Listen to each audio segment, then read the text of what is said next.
Yes, people, and welcome to the Point on Affinity Extra. You're locked in with me, David and Aaron, and as you can see, we have a really, really special guest today, Professor Robert Beckford.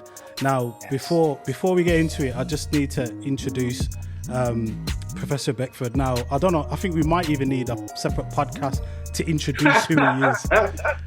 I don't even know how many. So first and foremost, a BAFTA award-winning documentary filmmaker. He's done a whole heap of films and documentaries.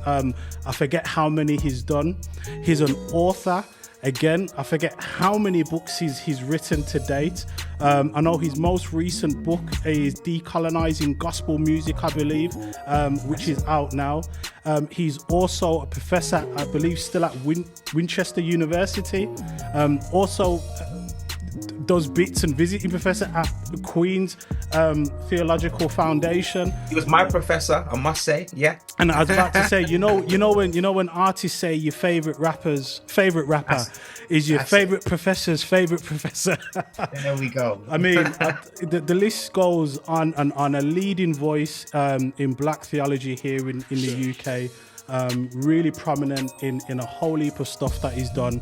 He's done media stuff after media stuff. The Jamaica Bible remix is innovative and done so many creative things in regards to the kingdom, in regards to the gospel, in regards to trying to equip and kind of tool up churches within urban spaces.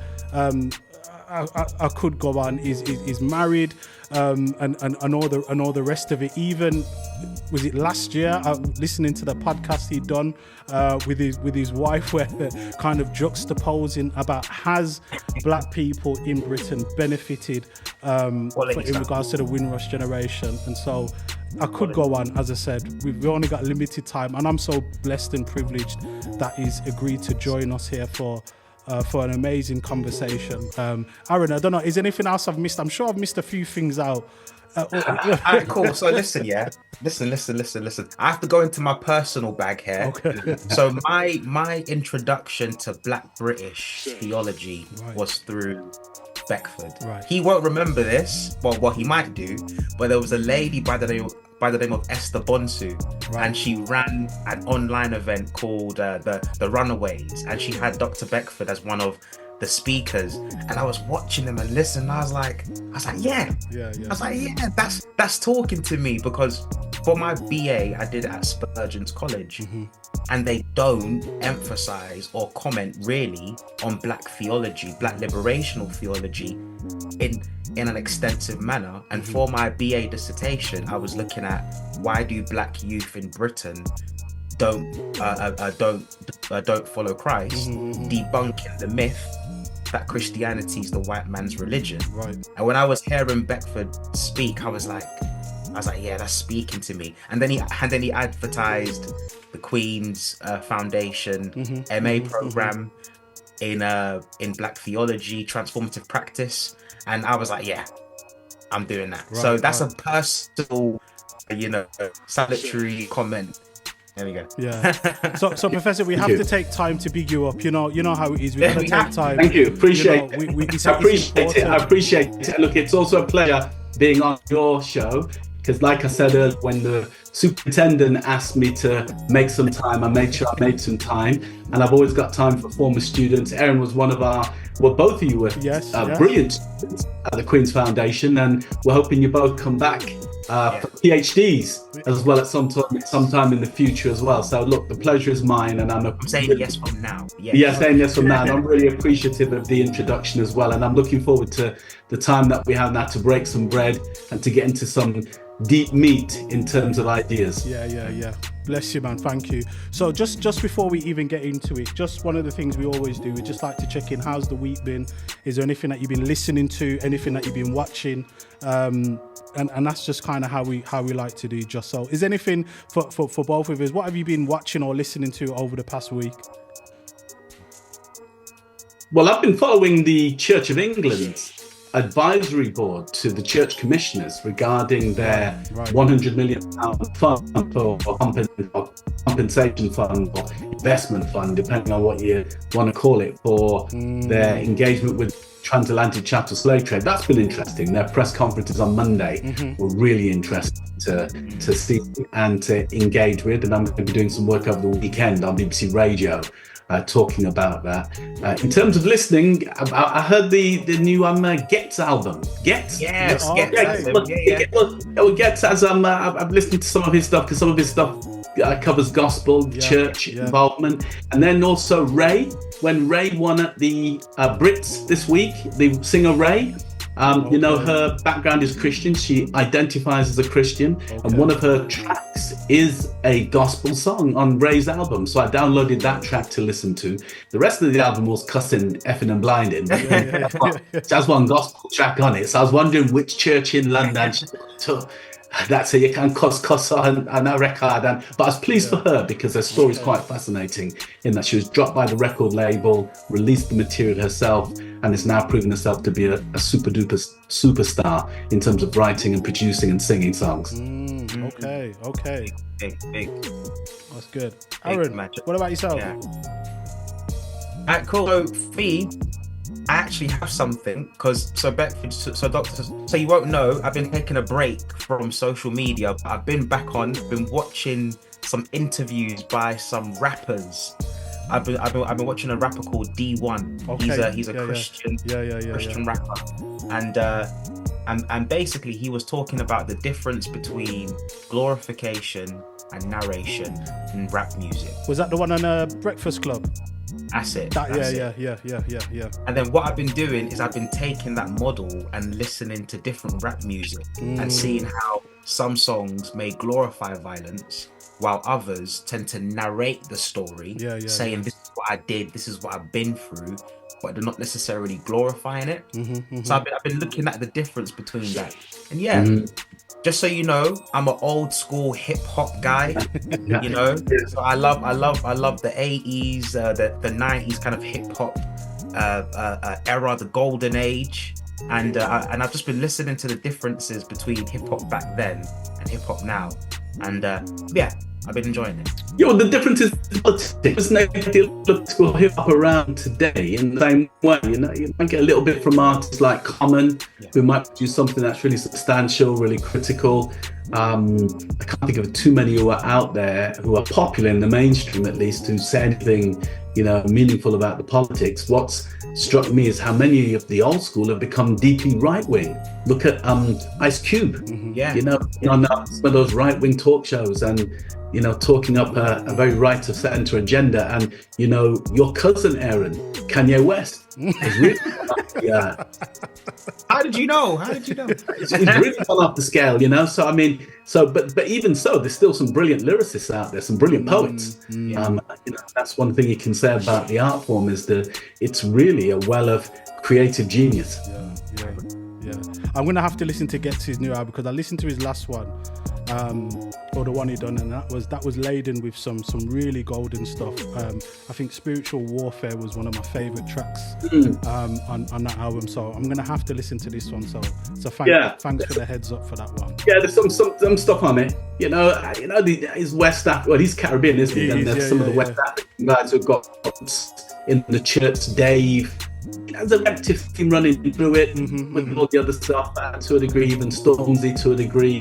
But the problem is, there isn't a kind of consistent narrative, you know, so there isn't a real attempt to, that's hip hop, isn't it? You know, it's extremes, one extreme to the other, you know, but I'd love for somebody to produce a narrative that has a strong redemptive arc from beginning to end, you know, and really does engage with the historical social world. But there's very few artists who can do that kind of thing, because generally the people who do are people like George the Poet. You know, George the Poet's podcast, he does that kind of thing, but he isn't necessarily coming from a religious base, but from a social base, where he'll tackle really, really serious issues. Akala as well would be another example of that. So you could argue that it's some of the folk outside of the church who are doing the work that I would expect folk to do from inside the church, which is interesting, you know. So that's interesting. So Aaron, do you want to jump into what we are going to look at today? So I know last week which was a really interesting and kind of a juicy topic looking at in regards to politics, Christians, church, black Christians in particular. Should we vote with the general election coming up? What does it mean for us to engage with politics and so forth? So Aaron, just touch on what we're going to be looking at this week. For sure. So recently, I viewed and listened to Rishi Sunak's speech on Downing Street, and you know, whilst I was listening to it, I had many thoughts, many perspectives, many ideas that was kind of going off in my brain. But just in general, he was speaking about British values. Right. He was commenting on how recently politicians have been feeling threatened by the public due to the excessive protesting, and he's kind of speaking about, you know, not letting these protests be hijacked, using his words, quote, by extremists. You know, a lot of this language. He was also referring to how, you know, he was the first non-white prime minister, and that with hard work and determination, no matter what your background is, you can make it within the British society if you hold firm to the British views. All of these grand, big statements. But there were some people who viewed it sinister. Right. There was a commentator who said that it was actually a sinister speech. Some people viewed it as positive. Other people, and this set me off, and I really began to think. She was actually criticizing Rishi Sunak's speech, and she said that Rishi presented a flawed doctrine of multiculturalism. Right. Okay. I was like, wow. After I heard that, I really began to think, and the question that was going off in my brain was this: can Britain truly be multicultural, or will it always be multi-ethnic? Allowing diverse people to live here while not necessarily embracing the things that they bring to Britain. Right.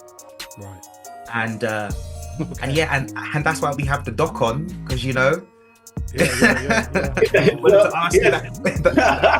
Well, look, it's a good question, and I think it's a really good question. I think, look, maybe we should start by breaking down some of the context, because in a way we used to talk about multiculturalism, but that's dead, because that was a state-sponsored policy funding ethnic group within a city, then them live alongside each other without having to engage in dialogue. That blew up, literally. Probably not the best word to use, but in 2007 with the terror attacks on the places, that basically 7/7 moved us from that kind of multicultural space into a integration space where community cohesion became much more important. So we now talk instead about multiculture, that there are many cultures around, and cultural hybridity, and cultural nepotism, and which happens in Britain. We could come on to that a bit later. And then on the other hand, in terms of multi-ethnic, then that's about our identities. We don't talk about race, because only one race, a human race, but the different ethnic groups we come from, whether that's Caribbean, Pakistani, Asian, Eastern European, Central European, Australasian, Francophone, all these different kind of ethnic groups that constitute much of urban life within Britain. And that again is informed by fusion. There are multiple ethnicities that we all have, and it's wrong to think that we just have one, because even us here gathered are multi-ethnic. We're African, Caribbean, in Europe. It's multiple ethnicities. So in some respects, it's better to see our identities as being in fluid. In many respects, they never stay in the same place. If you look at your kids, Aaron hasn't got any just yet, but for those of us kids, my kids see their identities in a fundamentally different ways that are fundamentally different from me. So true. Much more fluid. Yeah. That's how I understand it, and who they see as their friends and even potential partners, much more fluid. So to answer the question with the definitions, first off, I would say that what Sunak is doing is presenting only a partial picture of British life, which is incredibly multicultural and cultural, characterized by cultural syncretism, mixity in terms of ideas, and multi-ethnic and with lots of hybridity. People who have hyphenated existences: African, Caribbean, Asian, British, Scottish, Russian, Persian, English, Jamaican, Barbadian, Trinidad, Scotch. These multiple ethnicities inhabit many individuals' lives, and that gives us something special, really, to work with, rather than thinking of these old-fashioned fixed terms. So I think he was falling back on some old-school conservative ideas about one dominant culture, which is white British culture, and then all these subservient or subordinate cultures that everybody else has to repress in order to be part of this homogeneous white blob, which never has really existed, and I don't think exists in most urban spaces anyway. I think that last part of what you said, you summarized how I felt reading and listening to the speech. It's this sense of there's this dominant British narrative, but kind of Rishi Sunak isn't being honest in actually stating it. Right. He's almost speaking cryptically. You know, this, and then it just made me feel like the kind of Britishness you're talking about is the dominant white Britishness. And it's like, even though Rishi Sunak's he embodies multi-ethnicity within himself, but it often feels like he's playing a political game, which I get it. He has to keep in people's right perspective, you know, people's right regard. He has to be smart in what he does, but it often feels a bit like he plays a lot to the dominant narrative. Oh, he has to play to the right, plays to the right wing in his party. You know, Suella Braverman, Kemi Badenoch, and Lee Anderton, you know, for example, over the last few months have said things that are deeply troubling in terms of bordering on Islamophobia or being divisive. In fact, one could argue since Boris Johnson, the Conservative Party moved into a populist form of politics that was highly divisive. So much of what he said was contradictory. You can tell he didn't go to Sunday school, you know. If he went to Sunday school, he would have known you deal with the speck in your own eye before the plank in other people. So another way of saying this is, was he brave enough? Because he was really, if it, as my mother would say, if Badin was bad, he would have taken on Lee Anderton, he would have taken on Suella, he would have taken on Kemi and other extremists in his party and said, you need to pipe down too. You need to actually fall in line with a much more hospitable, much more engaged and building up approach to identity rather than trying to pit people against each other. So I think that there's a whole heap of problems with it, but you're right, he is operating inside of what we might call a whiteness space. And it isn't just about the epidermis, the colour of the skin. It's this mythic notion that there is this white English identity or British values that are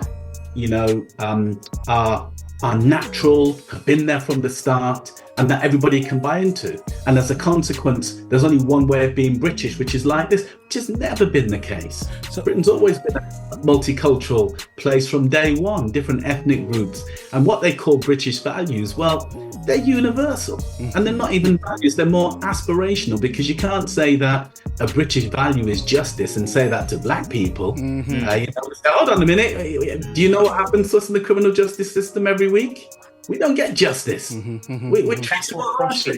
That's what frustrates me is this pretense that there's this British pure righteous value, and then you speak to people who are also British but not white British, and you hear their story and they'll tell you something completely different, and there's this refusal to acknowledge it. I'm gonna start preaching now. I'm sorry. There's a refusal to acknowledge it. So Prof, also so within the context of that, could you speak a bit about the context in which he addresses or he makes this speech in regards to George Galloway earning the seat in Rochdale, 2 with the whole protests around the conflict in Israel and Palestine and kind of where he leans towards that. But what I also find interesting in what he says based on his own identity and what he says for him, what embodies Britain in regards to you can have these various different faiths and religions, but the church kind of being foundational in regards to that. Now, that just slapped me in my face when I heard him say that. For many different reasons. But if you just speak a bit about the context in where he's making this speech and this address and then where he leads on to. You're right. The context is important because it's Galloway being sworn in at Parliament. Right. And it's a quiet swearing in. You know, everybody's protesting him being back. But we have to acknowledge that his campaign was genius on one level, because he went with one sole issue in Rochdale, which was namely, supporting the Gazan case and the government's inaction or its inability to engage with the ceasefire movement and not being seen to be doing enough to stop the this was genocidal dish.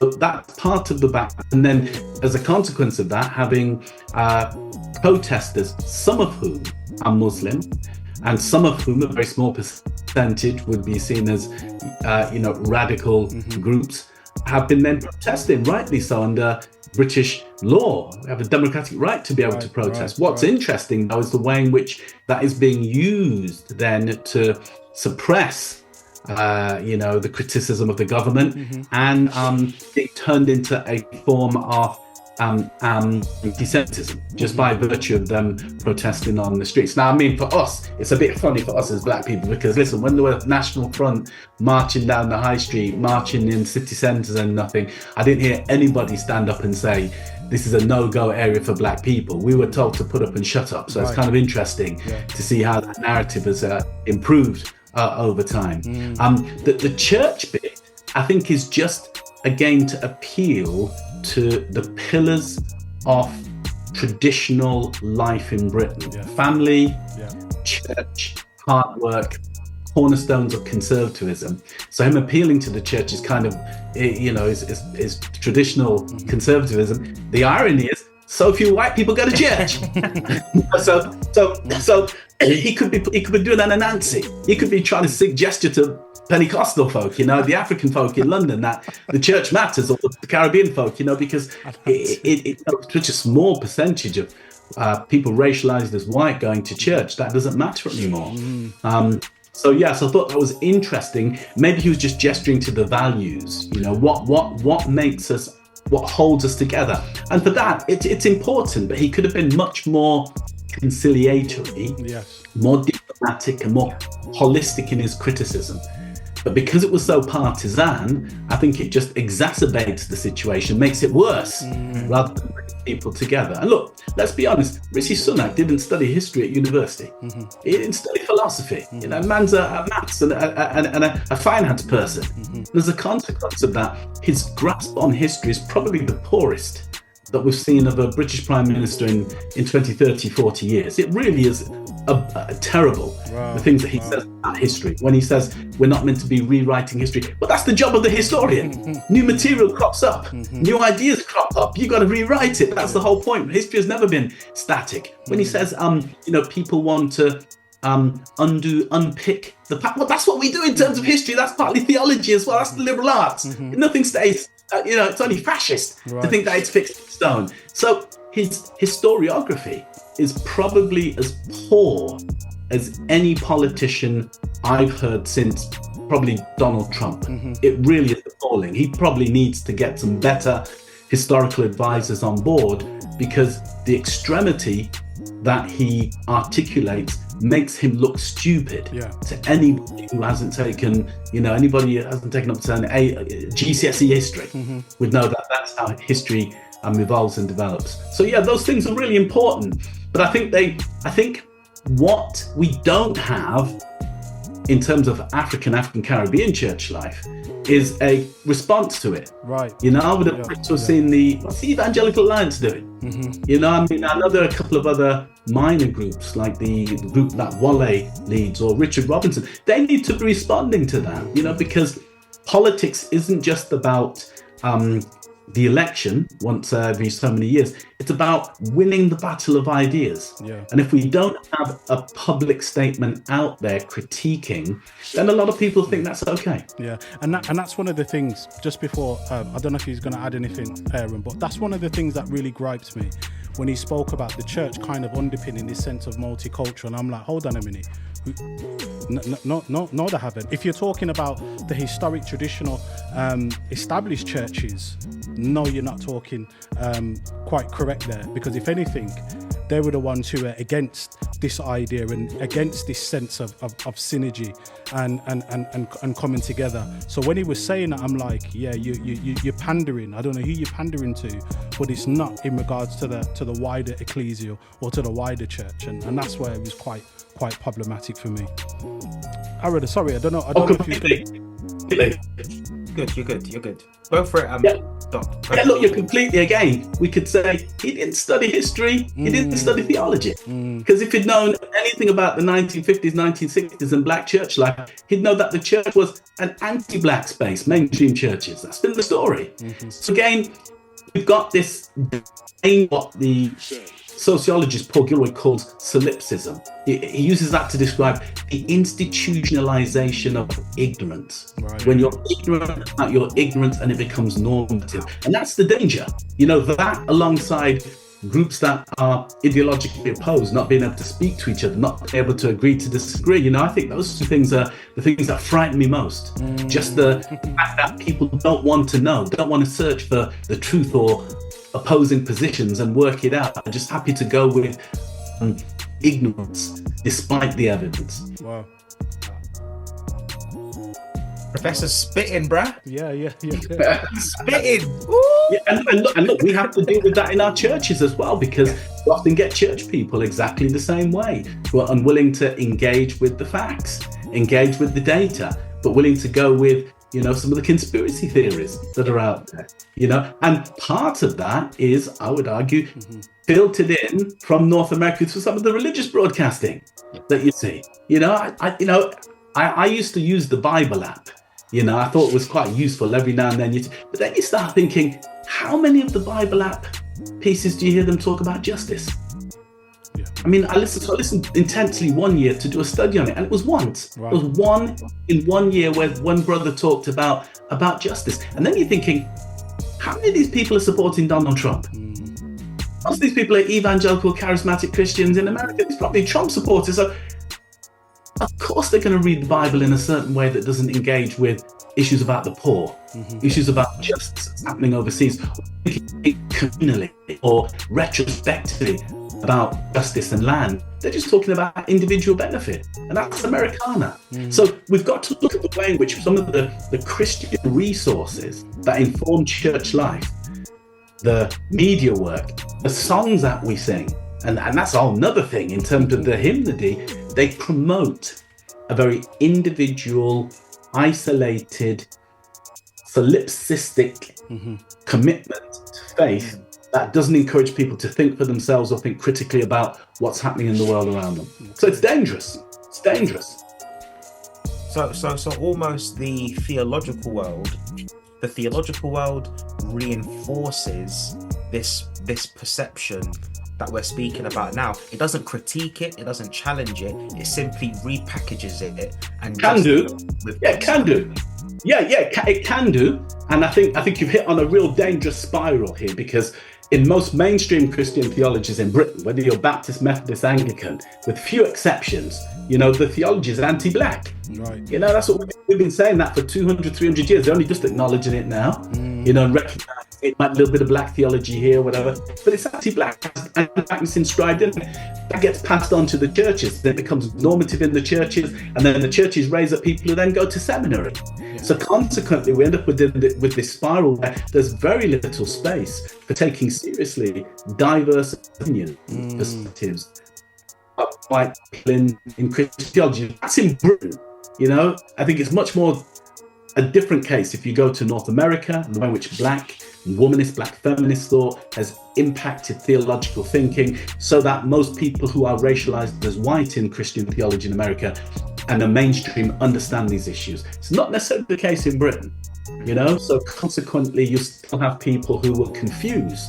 I heard somebody a week talking about a few days ago talking about the Anglican not reparations, it isn't reparations, the Anglican Investment Fund, he said, my African congregation with you, etc. I said, doesn't he understand? African people not the same as Caribbean people. I thought, who could go on in the national press and think and conflate West African experience with Caribbean experience? That's a height of ignorance, but that's normalised. Check. It appears in the Daily Mail. So part of the problem that we have is that there is so little space, I think, in theological education for any kind of acceptance of theology from the underside, that we're just going to end up in a situation where I think that cycle is going to exist for some time with very few interventions to make a difference. And I think, just quickly, David, I don't know if he's going to say something, but I think when you were commenting on anti-blackness, often people, they conflate anti-blackness with the use of the N-word or the use of explicitly excluding someone from your premises, from your group, from your program, whatever. But often how I define a British form of racism, well, as in the contemporary time now, it often demonstrates, and hear me out, it often demonstrates the fruit of the spirit. And here's what I mean. It's a racism that displays kindness. So we're going to be racist and not allow your thought, your expression to be included, but we're going to do it kindly. Oh no, we don't do things like that here.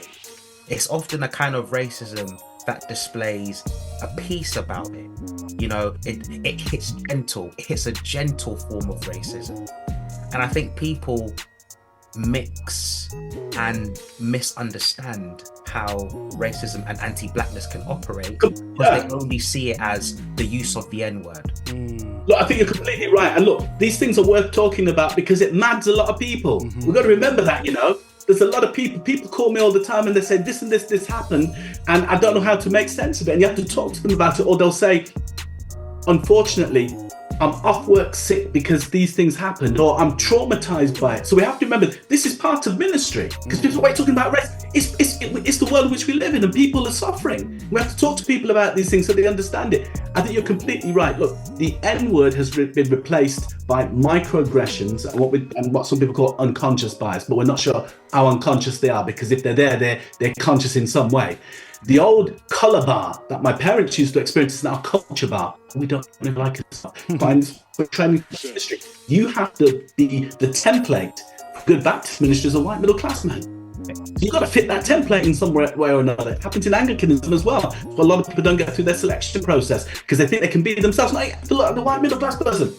So you have to do to fit in. So we know that is what Stuart will call it's an open sniffer. It moves, it bounces, it attacks itself to things. So consequently, it doesn't fix itself on just bad language. It moves into other spaces. So if every place you go into and you ask intersectional questions, race, class, gender, you'll see how uninclusive it is. That's the challenge, just raise it. Well, hold on. We've just had this course on music, but we've only looked at music from the West. Why are we looking at these other? Because that's seen as normative. Well, we've done this work on systematic theology, but 95% of it was because we only think the Western stuff is important. Well, that's not inclusive. When we've looked at worship style here, considering that 70% of the Christian population now is Southern Hemisphere, how come we're not, this is our tradition, but how come we're not engaging with, you're saying it's the world church. So all of these things we realise are intimately related to what? And we serve a saviour who says, give it away. How do you get more of it? Give it away. So we got to encourage people with the power, whoever they are, it's ourselves, to recognise that real power is in giving it away. And that's true in terms of theological education, true in terms of how we heal people who are brutalised by the trauma of racism in our societies. And sometimes that trauma doesn't manifest itself till later on. Kids going to school and things happen, it messes them up, and later on it comes out in dysfunctional ways. Yeah, as you were sharing, I think Aaron, as you were sharing, and Prof, as you alluded to it. What came to mind as you were talking, and as I was on my way here, the narrative in Daniel, in the book of Daniel, where the officials are trying to catch him out in regards to praying, and when you look at the context of Babylon, this melting pot of different nationalities and different people, there you have this rickety little nation of Israelites who are under oppression, and Daniel being a key person in this biblical narrative. And when it says where he's going to prayer, and they're trying to catch him out, so this sense of, in regards to Babylon being this multicultural, this multi-ethnic place, that they can all do their own thing, but in order to bow down to this image, and I was just thinking, what does it mean for people who are trying to live, who are trying to be themselves, who are trying to recognize who they are, but yet still this sense of how much do you have to coalesce? How much do you have to allow yourself, or even though other people may see the system or the way in how people are living, but it can be used against you in a way. So even trying to call out this stuff, even trying to say, well, you know what, I'm not gonna allow this system, or we're gonna call out anti-blackness, we're gonna do it in such a way. But even in calling it out, you can be demonized. Even in calling out, you could be, again, or you're playing the race card, or this is all you ever talk about. Get gaslit. Yeah, how do you, and maybe the answer's there in the story where Daniel didn't coalesce. He still continued to do what he did, but in the end he was vindicated.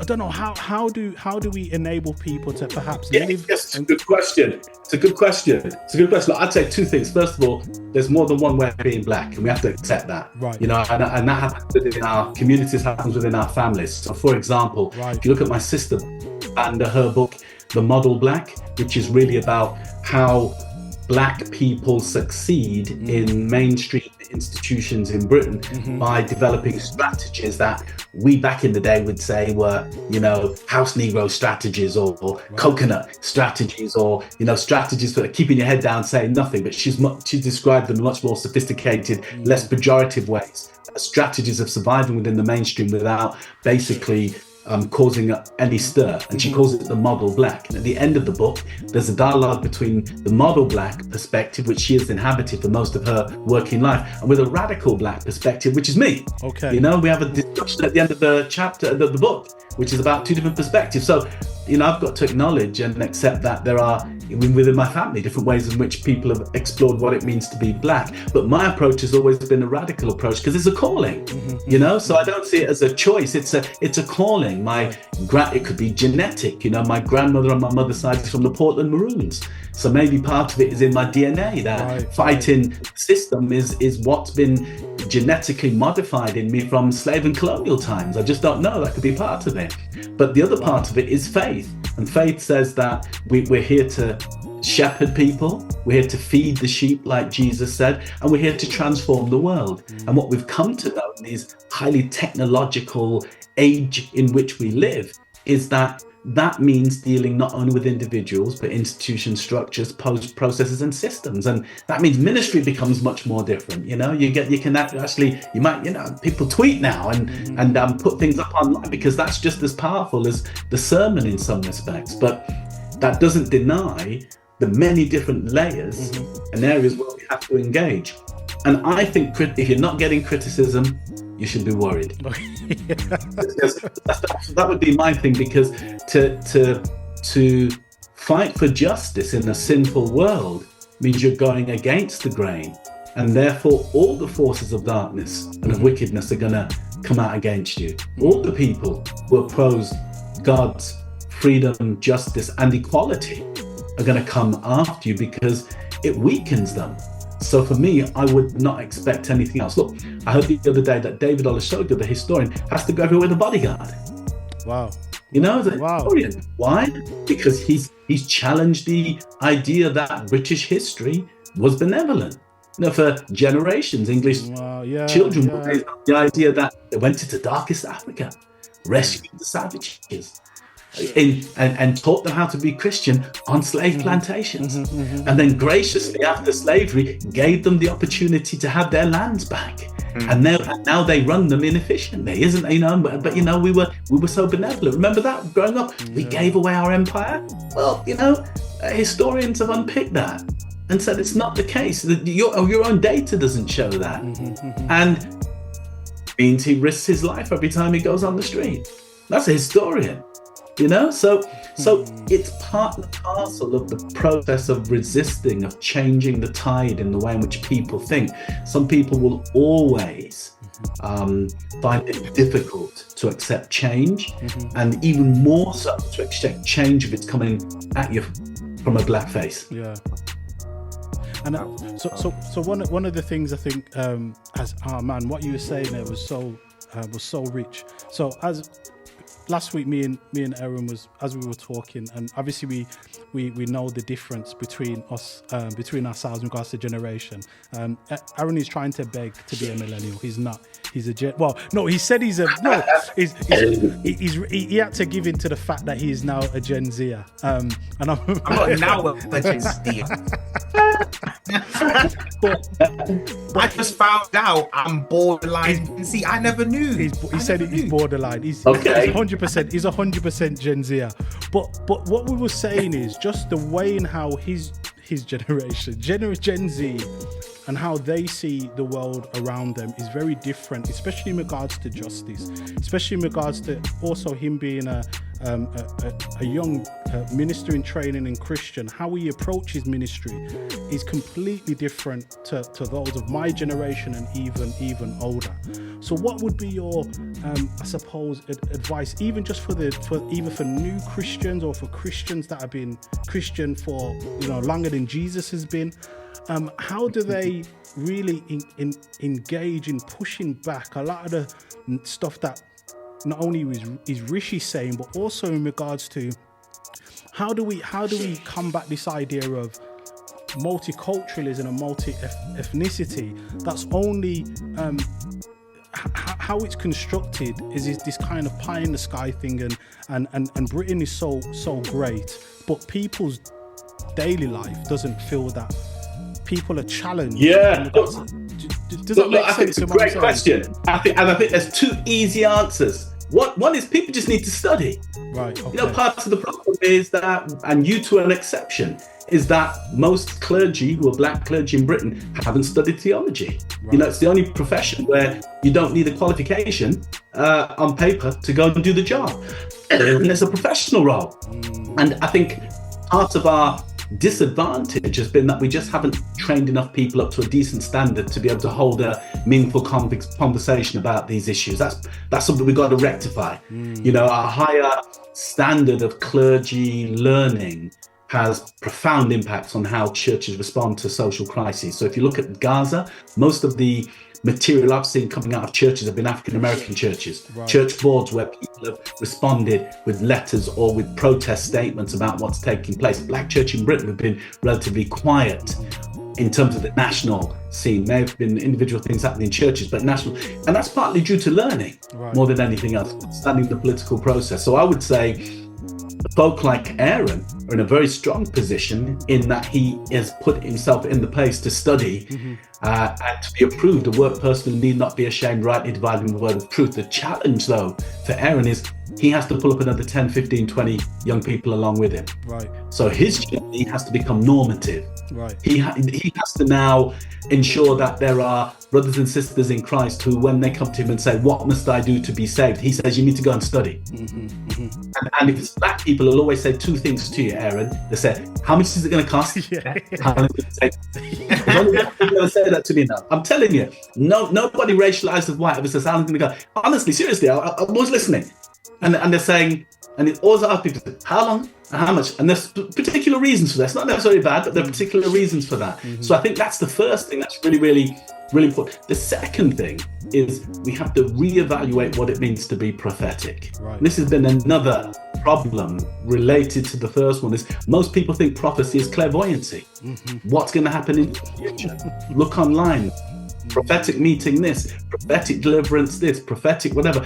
And we know from reading scripture, from Hebrew Bible studies, that the prophetic is far more about engaging in the historical social world and engaging in issues of justice. Right. That's 80-90% of the 8th century prophets' work. That's what they did. They confronted the evil within the society, the injustice, the structural injustice, the brutalization of the poor, the wickedness, the corruption of people. You know, I mean, it'd be great to see some of these evangelical prophets confront Donald Trump's evil and wickedness. I haven't seen one of them in Britain or in America. Well, because it's a prophecy about, mysticism, this is going to happen to you individually, and this is, and you're going to, well, no, it was only a small part of the prophet's work. So I think education, rethinking prophecy is important. And then I'll just throw this in. I think that there's a tension between learning from the elders. You have to take that learning seriously, what the older folks said, but learning to be yourself. And that's the tension. And people often get that wrong. Sometimes they just want to be themselves and don't business with what everybody else says. Or sometimes they're so business with what everybody else says, they can't find their own identity. And I think it's finding that perfect balance between learning and sucking all the energy, not energy, but the learning and experience from previous generations, what they went through, and allowing that to help you to not learn from their mistakes, but to be yourself, who you're called to. God doesn't call you to be an impersonation of those folk, but to be yourself. And that I think that's really, really. I'll throw in another one as well. Right? Another one for me would be, in this day and age, you've got to be hyper creative. I think that old style ministry has gone because the world has radically changed. You know, Jesus used whatever platforms were available.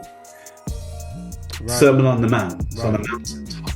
People's homes, home ministry, home working, whatever you want to call it, home visitation, funeral parlor, raising people from the dead. That's not somewhere where, downtown with the prostitutes, the drug addicts, the people, it's multiple locations, multi-skilled, multi-levels of engagement. I think we have to train people to operate on that way. I was saying to you both earlier on that I wished I'm trying to find a scholarship for somebody to come and do some work on sports and young black boys and looking at how we can use the old boys brigade, a black boys brigade, girls brigade version to engage young black people in more wholesome lifestyles and holistic approaches to life. Because again, that's something that's missing within our church communities. Youth Sunday, I don't know if that's enough anymore. We've got thinking much more comprehensively. So those 4 things I would say are really, really, really immediate. The education, the prophetic, the balance between being yourself and learning from the others, and then a hyper creativity, which still has at the core of it a commitment to the gospel of Jesus Christ. Wow. Is that a Selah moment, David? 100% Paul that one, But I'm optimistic. I can only look at my own life, as we say in the Black church tradition, and look at what God has done for me. And if this is true for everybody, then I'm hopeful.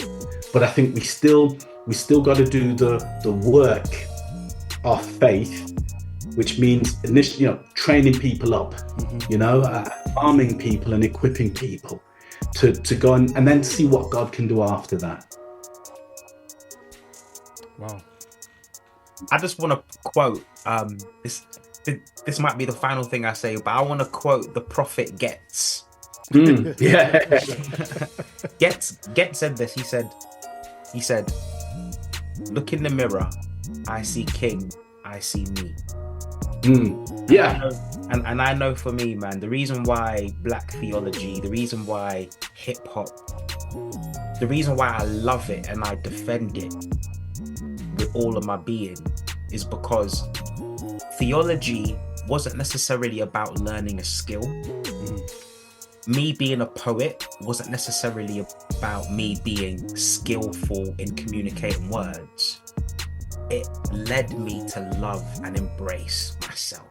And that love and embrace that I have of myself, if I could have had that when I was a kid, well, I still am a kid, but when I was more of a kid, it would have led me down better paths. And yeah, man, I'm a big advocate. No, I love that. Look, every time I hear you mention about, you know, your younger years, I just think that's why we've got to do more in Sunday school. We really have got, because sometimes it's the only opportunity kids have of affirmation throughout the week. You are somebody. God loves you. You are worthy. You're worth something. You know, you are loved. Even God loves you. All of those are powerful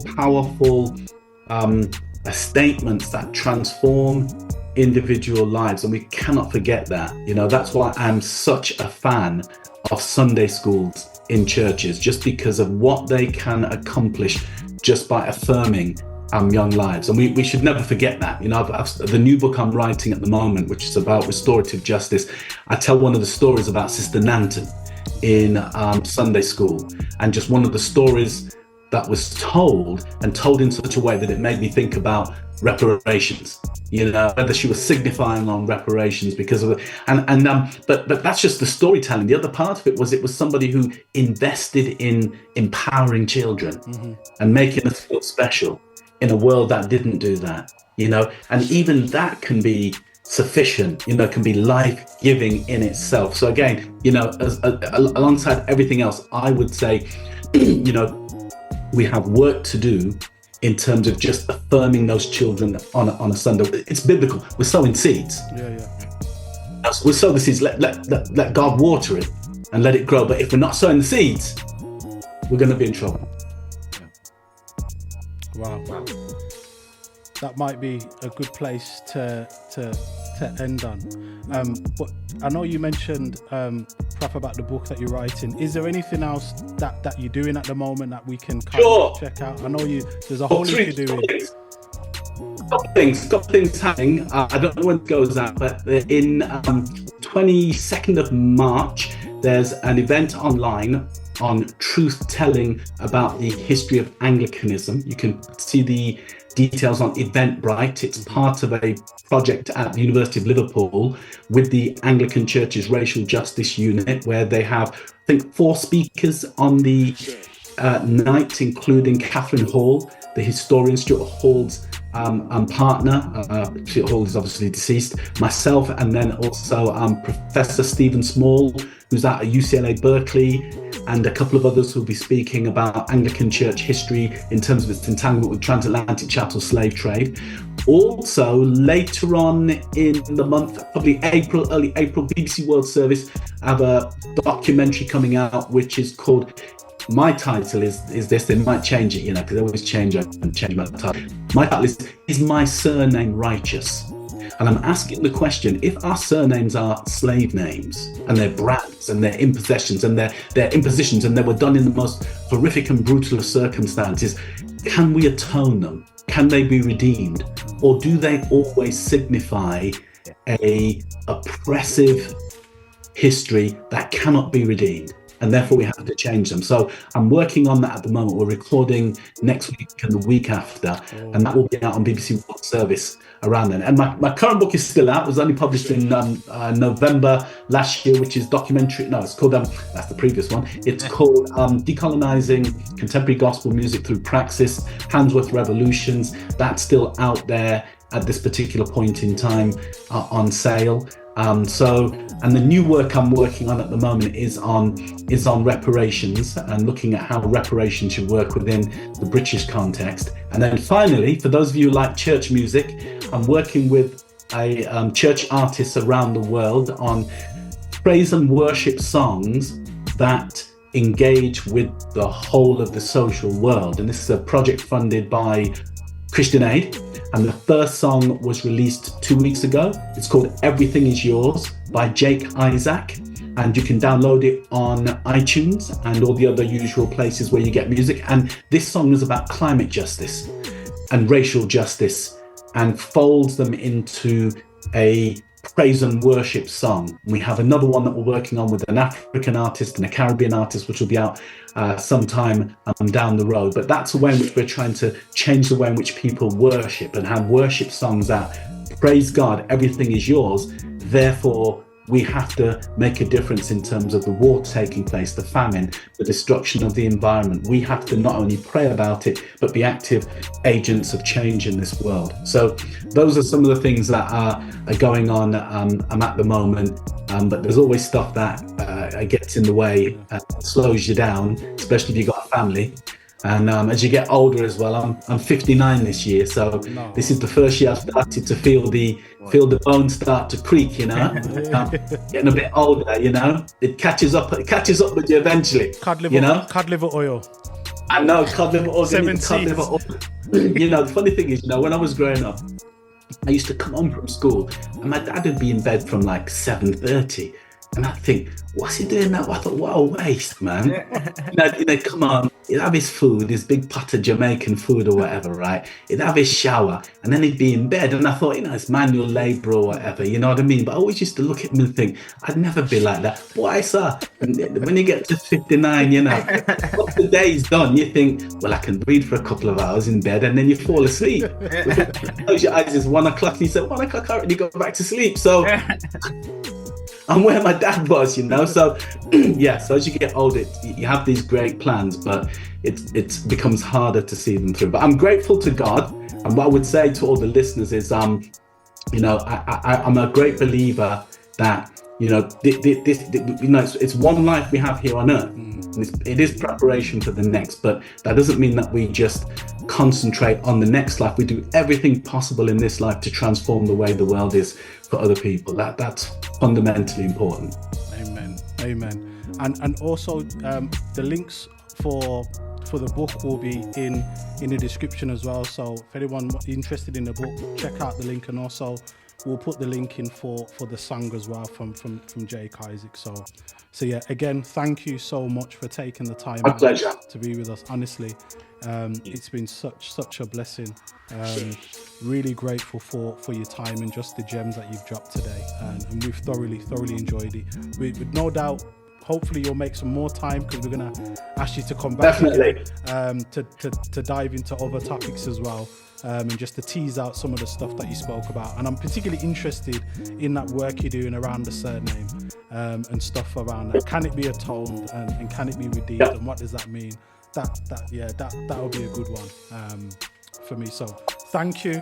Aaron, I don't know if there's anything else before we sign off. Listen, as Dr. Michael Eric Dyson says, he writes books like writes hooks. And I must say, Dr. Beckford stayed busy, so I'm praying for your strength. Yeah. Thank you. Appreciate it. Appreciate it. Thank you. Okay. God bless you. Okay, people. Thank you so much for locking in on Affinity Xtra with me, David, and Aaron on the point, and we was joined today by Professor Robert Beckford. Thank you again for tuning in, and take care. Peace. Thank you for listening to this content. If you liked it, please don't forget to like, subscribe, and make a comment down below. Or even more so, check out our website, www.affinityextra.com, for more information.